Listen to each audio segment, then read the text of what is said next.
Olá! Ora, cá estou eu mais uma vez para vos falar sobre a vida e a obra de um grande autor da literatura mundial.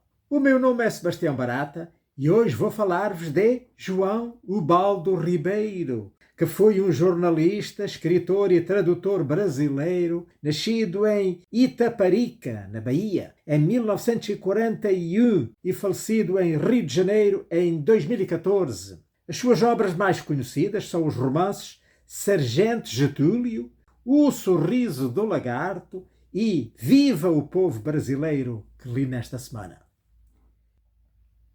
João Ubaldo Osório Pimentel Ribeiro nasceu em 23 de janeiro de 1941, na casa dos seus avós em Itaparica, um município do estado da Bahia, no Brasil, que fica localizado na ilha de Itaparica, na Baía de Todos os Santos.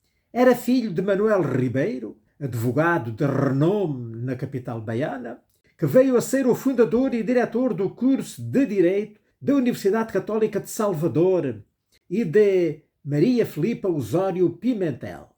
Teve 2 irmãos, Sónia Maria e Manuel.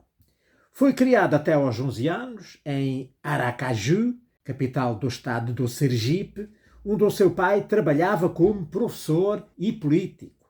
O pai de João Ubaldo iniciou nos estudos como um professor particular em 1947, ingressou no Instituto Ipiranga, em Aracaju, em 1948, ano em que leu muitos livros infantis, principalmente a obra de Monteiro Lobato. O seu pai era muito exigente, o que tornou o garoto intensamente empenhado nos estudos. Em 1951, ingressou no Colégio Estadual Ateneu Sergipense, também em Aracaju. Incentivado pelo seu pai, João Ubaldo leu autores como Padre António Vieira, Padre Manuel Bernardes, Shakespeare, Homero, Miguel de Cervantes, Machado de Assis e José de Alencar, entre outros, que o influenciaram desde tenra idade. Prestava ao pai, diariamente, contas dos textos que tinha lido e algumas vezes até era obrigado a resumi-los. Afirmou mais tarde que fazia estas tarefas com prazer e nas férias estudava também latim. O seu pai era chefe da Polícia Militar e nessa época passou a sofrer pressões políticas, o que o fez transferir-se com a família para Salvador. Na capital baiana, João Ubaldo foi matriculado no Colégio Sofia Costa Pinto. Em 1955, matriculou-se no curso clássico do Colégio da Bahia, conhecido como Colégio Central, onde conheceu o seu colega Glauber Rocha.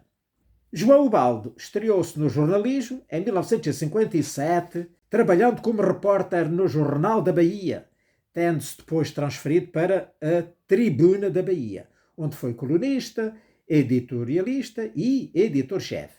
Editou, juntamente com Glauber Rocha, revistas e jornais culturais e participou no movimento estudantil em 1958. Ao longo da vida, colaborou em O Globo, Frankfurter Rundschau, na Alemanha, Jornal da Bahia, Die Zeit, na Alemanha, The Times Literary Supplement, na Inglaterra, o Jornal e o Jornal das Letras, em Portugal, o Estado de São Paulo, a Tarde e muitos outros, tanto brasileiros como estrangeiros. Em 1958, iniciou o curso de Direito na Universidade Federal da Bahia, que concluiria em 1962. Apesar de nunca ter exercido a profissão de advogado, foi um aluno exemplar. Nessa mesma universidade, fez uma pós-graduação em Administração Pública em 1963. Foi um dos jovens escritores brasileiros que participaram no International Writing Program da Universidade de Iowa. O primeiro casamento de João Ubaldo Ribeiro foi em 1960 com Maria Beatriz Moreira Caldas, sua colega na Faculdade de Direito. Separaram-se após 9 anos de vida conjugal. João Ubaldo passou uma boa parte da sua vida no estrangeiro, em países como os Estados Unidos, como estudante e posteriormente como professor convidado, em Portugal e na Alemanha, onde foi professor, publicou crónicas semanais no jornal Frankfurter Rundschau, além de produzir peças para a rádio.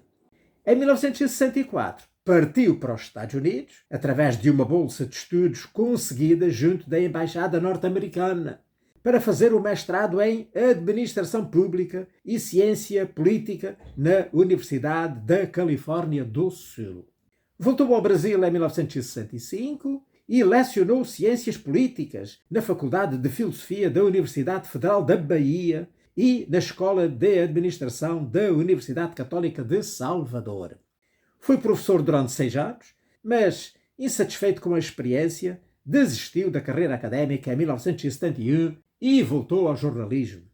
Em 1969, casou-se com a historiadora Mónica Maria Roters, com quem teve 2 filhas, Emília e Manuela. O casamento acabaria em 1978. Em 1980, casou-se com a psicanalista Berenice Batella, com quem teve um filho e uma filha, o Ben e a Francisca.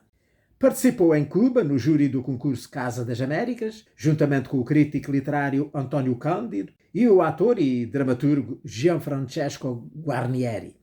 Residiu em Portugal em 1981, graças a uma bolsa que lhe foi atribuída pela Fundação Calouste Gulbenkian. Entre 1990 e 1991 foi professor catedrático na Universidade de Tübingen, na Alemanha. Voltou a residir no Rio de Janeiro em 1991 e em 1994 foi eleito para a Academia Brasileira de Letras. Foi eleito em 7 de outubro de 1993 na sucessão de Carlos Castelo Branco para ocupar a cadeira 34. Tomou posse em 8 de junho de 1994, sendo recebido pelo académico Eduardo Portela.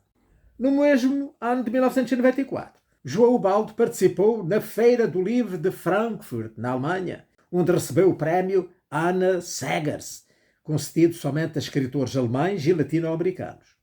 O João Ubaldo Ribeiro morreu na madrugada do dia 18 de julho de 2014, com 73 anos, na sua casa no bairro do Leblon, na cidade do Rio de Janeiro, vítima de uma embolia pulmonar. O seu corpo foi cremado no dia seguinte. Ora, agora falando mais sobre a sua carreira literária. Em 1959, João Ubaldo Ribeiro participou na antologia Panorama do conto baiano, com o conto Lugar e Circunstância. Nesse período, trabalhou na Prefeitura de Salvador como office boy do gabinete e logo em seguida como redator do Departamento de Turismo. Em 1961, participou na coletânea de contos Reunião, editada pela Universidade Federal da Bahia, com os contos Josefina, Decalião e O Campeão. Em 1963, escreveu o seu primeiro romance, Setembro Não Tem Sentido, com um prefácio do colega Glauber Rocha e apadrinhado por Jorge Amado, que só foi publicado 5 anos mais tarde.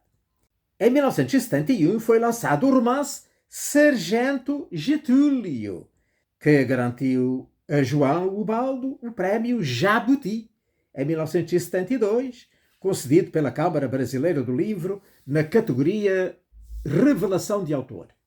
A história, temperada com a cultura e os costumes do Nordeste brasileiro, e em particular dos sergipanos, narra a saga de Getúlio Santos Bezerra, um sargento da Polícia Militar, que busca a proteção de um político após matar a sua própria mulher. Segundo a crítica da época, o livro contém o melhor de Graciliano Ramos e o melhor de Guimarães Rosa. Em 1974, publicou o livro de contos Vence Cavalo e o Outro Povo, que ele preferia ter intitulado A Guerra dos Paranaguás, mas que não foi aceito pelo editor. Vários romances tornaram-se famosos no estrangeiro, entre os quais o Sargento Getúlio, que, lançado nos Estados Unidos em 1978, ganhou receptividade pela crítica do país. A tradução para inglês dos romances de João Ubaldo foi feita pelo próprio autor, pois a sua riqueza em regionalismos tornava muito difícil a sua versão para outras línguas. Em 1981, quando esteve em Lisboa, portanto em Portugal, editou com o jornalista Tarso de Castro a revista Careta. Quando voltou ao Brasil, publicou Política, um livro que ainda hoje é adotado em faculdades, e Livro de Histórias, uma coletânea de contos que viria a ser reeditado em 1991 com o novo título de Já Podeis da Pátria Filhos e Outras Histórias, que é o título que tem em Portugal. E a inclusão dos contos Patrocinando a Arte e O Estouro da Boiada.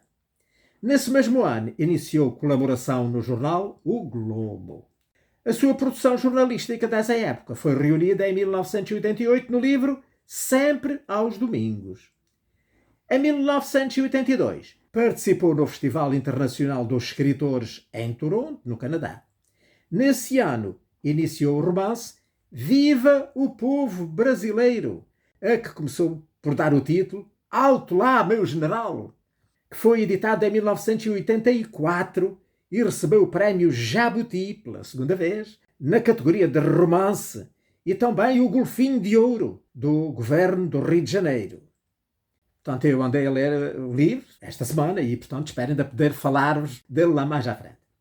Nesse mesmo ano, iniciou a sua tradução para a língua inglesa, tarefa que lhe consumiria 2 anos de trabalho, apesar de ter começado a utilizar o computador. Ao lado dos escritores Jorge Luís Borges e Gabriel Garcia Marques, participou numa série de 9 filmes produzidos pela TV estatal canadiana sobre a literatura da América Latina. Em 1983, estreou-se na literatura infantil-juvenil com o livro Vida e Paixão de Pandonar, o Cruel.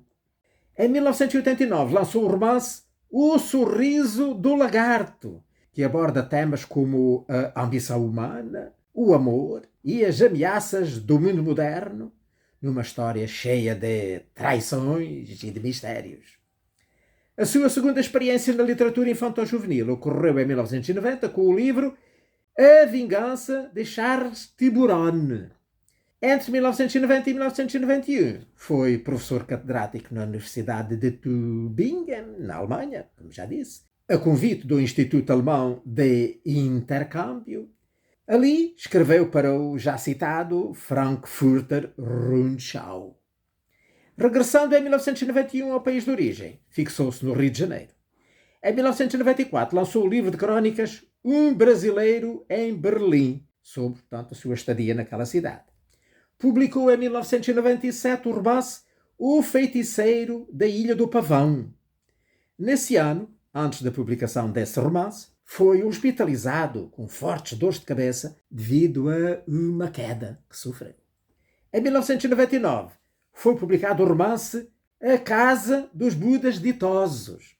Nesse mesmo ano, foi um dos escritores de todo o mundo escolhidos para fazer um depoimento ao jornal francês Libération sobre o terceiro milénio que se aproximava.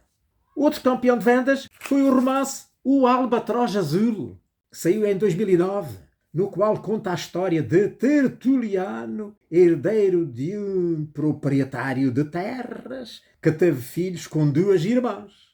Para não perder a herança, teve de se casar com uma delas. Os principais romances de João Ubaldo Ribeiro são O Sargento Getúlio, O Viva o Povo Brasileiro e O Sorriso do Lagarto, nos quais expressa com bastante vivacidade e imaginação exuberante aspectos políticos e sociais da vida nordestina e brasileira. Viva o Povo Brasileiro e O Sargento Getúlio constaram da maior parte das listas dos 100 melhores romances brasileiros do século XX. O estilo literário de João Ubaldo é basicamente traçado pela ironia e pelo contexto social do Brasil, abrangendo também cultura portuguesa e cultura africana. António Linto, escritor, crítico literário, diplomata e também membro da Academia Brasileira de Letras, disse num artigo que Ubaldo constrói a sua estrutura muitas vezes começando a história pelo meio, como se ela já tivesse existido antes. Mas como falar desse período sem o lanho de humor? Em tudo insere João Ubaldo a visão do humorista, que vê o que não aparece, identifica a nudez das gentes, entende os pensamentos ocultos, acrescenta o Linto no mesmo artigo. Segundo ele, o humor de Ubaldo Ribeiro atinge o seu auge em Vence Cavalo e o Outro Povo. O Linto reforça também que, no fundo, chega João Ubaldo à criação de um país e de um povo. País dele e povo dele. Mas também país que existe fora das palavras e povo que ri fora e dentro das palavras. As duas realidades, a real, que envolve o caminho de cada brasileiro, e a realidade não menos real, mas com outras vestiduras, mesclam-se na obra de João Ubaldo, de tal maneira que ele acaba promovendo uma invenção do Brasil e uma invenção de cada um de nós. Nisso, e no modo como pega no país, para mostrar pelo avesso, e nas gentes desse país, para mostrá-las de cara lavada, provoca uma reação de espanto e incredulidade. Acrescenta que João Ubaldo é o porta-voz do Brasil, devido aos inúmeros materiais produzidos por ele, quanto às condições sociais que condizem com a atualidade nacional. Essas análises não são encontradas só em livros, podem ser descobertas também na grande gama de artigos escritos por Ubaldo em diversos jornais do país. O Linto termina o artigo dizendo que, inventando um país, João Ubaldo inventou-se a si mesmo e foi eleito pelos seus leitores o porta-voz desse país. Para além dos galardões já atrás referidos, João Ubaldo Ribeiro foi detentor da cátedra de Poétique Dozentur, que significa docente em poesia, na Universidade de Tübingen, na Alemanha. O seu livro Viva o Povo Brasileiro foi escolhido como samba enredo da Escola Império da Tijuca para o Carnaval do ano de 1987. A 26 de novembro de 1987 foi feito comendador da Ordem de Mérito em Portugal. Em 2008 recebeu o Prémio Camões pelo alto nível da sua obra literária, especialmente densa das culturas portuguesa, africanas e dos habitantes originais do Brasil. Várias das suas obras foram adaptadas para o cinema e para a televisão, tendo inclusive participado no processo de criação delas. O livro O Sargento Getúlio tornou-se um filme premiado em 1983, dirigido por Hermano Pena e protagonizado por Lima Duarte. O romance O Sorriso do Lagarto foi adaptado para uma minissérie na Rede Globo, tendo como protagonistas os atores Tony Ramos, Maite Proença e José Liugoi. Penso que é assim que se pronuncia. Em 1993, o conto O Santo que Não Acreditava em Deus foi adaptado para a série Caso Especial da Rede Globo, que teve Lima Duarte no papel principal. Em 1997, ano em que foi internado devido, portanto, àquelas dores de cabeça, o cineasta Cacá Diegues comprou os direitos de filmagem do livro Já Podeis da Pátria Filhos, mas o filme nunca chegou a ser produzido. Em 1998 foram vendidos os direitos autorais de Viva o Povo Brasileiro para o cineasta André Luís Oliveira. E no ano seguinte, João Ubaldo escreveu, juntamente com o Cacá Diegues, o roteiro de Deus é Brasileiro, baseado naquele conto O Santo que Não Acreditava em Deus. Ora bem, então agora para terminar, conforme prometi, desejava falar do livro que li e que tenho aqui para vos mostrar, o Viva o Povo Brasileiro. Que esta é uma sobrecapa e que por baixo tem uma capa que também não é nada menos bonita do que a sobrecapa e que eu vos posso também mostrar.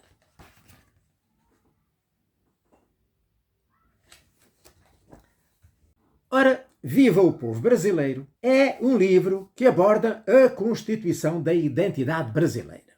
O autor apresenta todos os elementos da formação cultural do país, desde os povos indígenas aos europeus e africanos. Para isso, ele faz descrições ambíguas que não deixam claro o limite entre o real e o imaginário, o mundano e o sobrenatural, o factível e o sonho.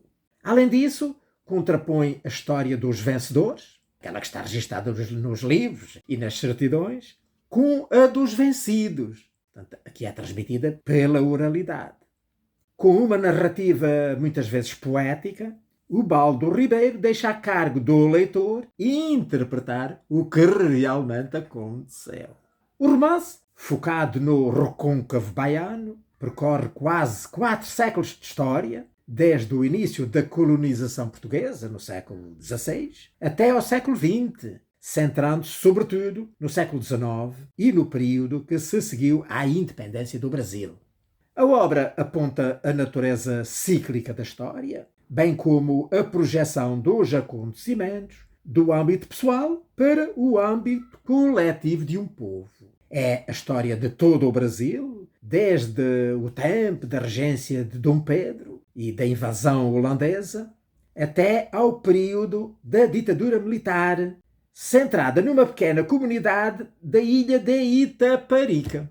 Ora, nós não podemos esquecer que essa ilha é a ilha onde ele nasceu, o próprio autor, o João Ubaldo Ribeiro, e onde ele viveu vários anos da sua vida, porque era a terra dos seus avós. Há nesta história uma simbiose muito perfeita entre lendas índias e lendas africanas, com as verdades cristãs ensinadas pelos missionários, especialmente os jesuítas, que eram a ordem religiosa mais ativa lá na região. Fruto dessa simbiose, os habitantes da ilha, descendentes de uma mistura de índios, de negros e de brancos, acreditavam que as almas eram criadas a partir do nada e vinham encarnar na terra. Podiam encarnar nos fetos acabados de conceber na barriga das mulheres, mas também podiam encarnar na barriga de uma cabra ou de uma jega. Uma jega que é como uma burra, como dizemos cá em Portugal. Ou num ovo de galinha ou num ovo de outro pássaro qualquer. Podiam mesmo encarnar em sementes de plantas acabadas de germinar. Quando a pessoa, o animal ou a planta morriam, as almas voltavam ao poler das almas e aguardavam uma nova reencarnação. Mas há uma alma jovem que encarnou sucessivamente em membros da mesma família. Umas vezes homens, outras vezes mulheres, ao longo dos séculos que a história abrange. A história começa em 20 de dezembro de 1647 a narrar os feitos de um índio canibal, o caboclo Capiroba, que prefere a carne dos holandeses, que acha mais macia e saborosa do que a dos portugueses. Olha, isto é uma passagem muito cómica que eu gostava de vos ler e que vem aqui logo quase no princípio do livro.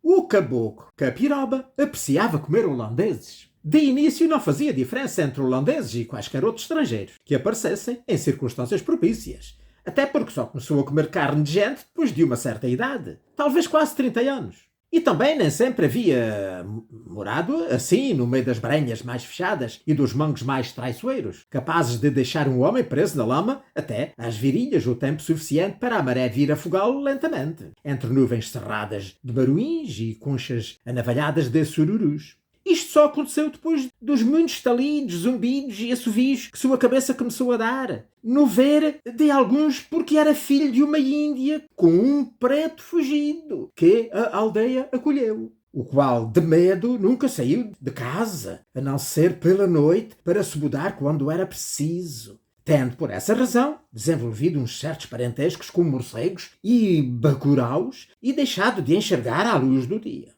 E a verdade é que desde menino o caboclo sofreu um pouco, meio preto, meio índio, e o pai, o mais do tempo virado num bicho noturno, enxergando com os ouvidos e se escondendo do sol nas árvores folhudas.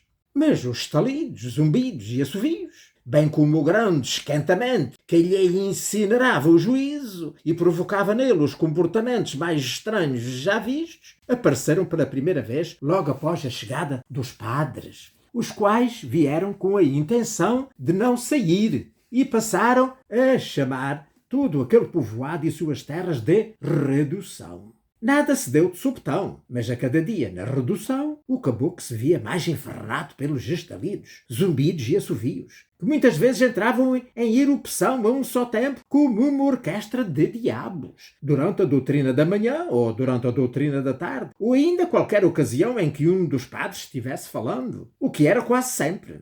Até o dia em que, já desesperado por não poder ver nem padre sem ter de desabalar correndo com a cabeça entrando pelo meio das pernas, aquela zoada estrondosa lhe explodindo a caixa da ideia, roubou 2 mulheres e fugiu para as Baranhas, nunca mais havendo regressado.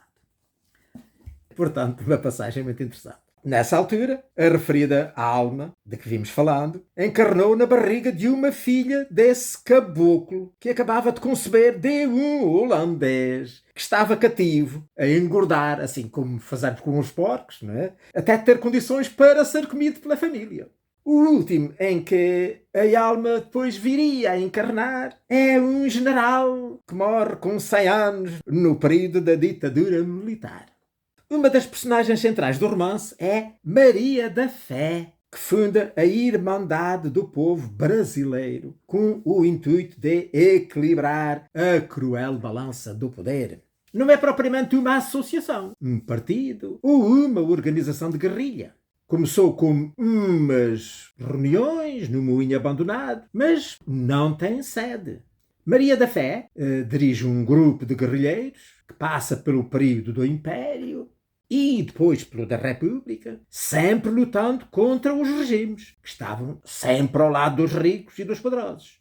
A Irmandade do Povo Brasileiro foi acusada de ser um grupo de comunistas, mas lutou somente pelos direitos dos pobres, dos trabalhadores e dos negros, que não ficaram melhor com o fim da escravatura, e combateu contra o exército regular na famosa Guerra dos Canudos.